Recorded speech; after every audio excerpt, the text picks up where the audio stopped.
মালদহের চাঁচল রাজবাড়ির পুজো, যা পাহাড়পুরের চণ্ডীমণ্ডপের পুজো নামে পরিচিত, শুধু রাজকীয় আড়ম্বরে নয়, আধ্যাত্মিক ঐতিহ্যেও অনন্য।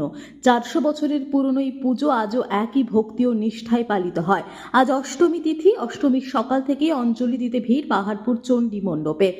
অঞ্জলির শেষে শুরু কুমারী পুজো, যেখানে অল্প বয়সী কুমারীকে দুর্গার জীবন্ত প্রতিমা রূপে পুজো করা হয়।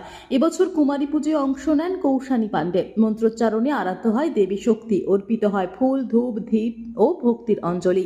রাজবাড়ির পুজোয় কুমারী পুজোয় যেন আসল বিশেষত্ব। শহর থেকে গ্রাম, একাধিক জায়গা থেকে ভক্তরা আসেন এক ঝলক দেবীকে দেখতে, প্রসাদ পেতে, পুরনো দিনের রাজকীয় দুর্গোৎসবের স্বাদ নিতে।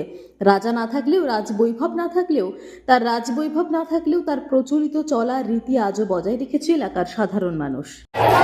দেখুন, এই চাঁচল রাজা পুজো আজ 350 বৎসরের পুজো।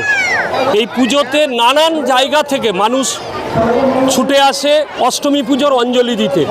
সকাল 6:30 থেকে অঞ্জলি শুরু হয়েছে। অঢেল মানুষ দূর দূরান্ত থেকে ছুটে আসছেন শুধুমাত্র মা চণ্ডীর পায়ে একটু অঞ্জলি দেবেন বলে।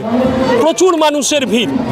আমাদের এখানে ভিড় সামলানোর জন্য পাহাড়পুরবাসীরা যথেষ্ট নিজেরা ব্যবস্থা নিয়েছে কিভাবে এই ভিড়কে সামলানো যায়।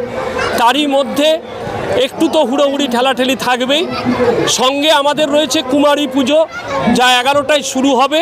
সেই কুমারী পুজো নিয়েও আমাদের মানুষদের মধ্যে প্রচণ্ড উদ্বেগ। সবাই একসাথে কুমারী পুজো দেখার জন্য অনেকেই দাঁড়িয়ে রয়েছেন, কখন শুরু হবে জিজ্ঞেস করছেন। এই মানুষের অসম্ভব ভিড়। এই মা চণ্ডীর পুজো আমাদের এই অঞ্চলের সেরা পুজো।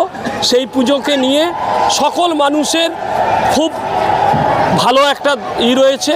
মাকে সবাই এই অষ্টমী পুজোর দিন অঞ্জলি দিয়ে তাদের মনস্কামনা পূর্ণ করে। মোটামুটি 30,000-এর উপরে ভিড় হয়েছে। এখনও লোক আসতেই আছে। হ্যাঁ, এখানে যারা পরিযায়ী শ্রমিক বাইরে থাকে, তারা বাইরে থেকেই পুজোর সময় চলে আসে এবং আসার পর তারা একটাই কাজ করে, তাদের নিজেদের যে সমস্ত উদ্বৃত্ত অর্থ, সেই অর্থ দিয়ে তারা এখানে ভান্ডারা করে। ভান্ডারা বলতে সমস্ত এখানে যত মানুষ আছে তাদেরকে লুচি, তরকারি, পায়েস সমস্ত কিছু খাওয়ানো হয়। সমস্ত সাধারণ মানুষের জন্য জলের ব্যবস্থা করা হয়। সব কিছুই রয়েছে এখানে। আমার নাম পার্থ চক্রবর্তী। আমি চাঁচল রাজ ট্রাস্টের সম্পাদক।